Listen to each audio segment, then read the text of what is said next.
I'm going to show you the simple steps to upload code to an Arduino board.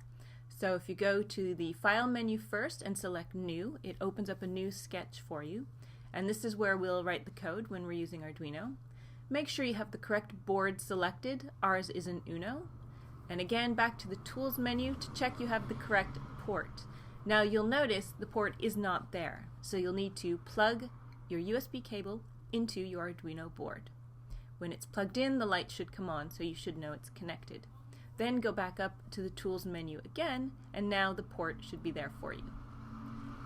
With the correct ports selected and the correct board selected, now we're going to open the new sketch by going to File, Examples, Basics, and we're choosing Blink. It's just a very small program that will flash the LED on the Arduino board. To upload the code, we can either go to the Upload menu, which is in Edit. No, it's not. It's in Sketch, Upload. Or pressing the yellow arrow icon, which is what we're going to do because it's quick and easy. So it'll tell you it's compiling the sketch, and as it's uploading to your board, you'll see the RX and TX lights flash, which means it's transmitting the data. And then, hopefully, you should see your board blinking that light.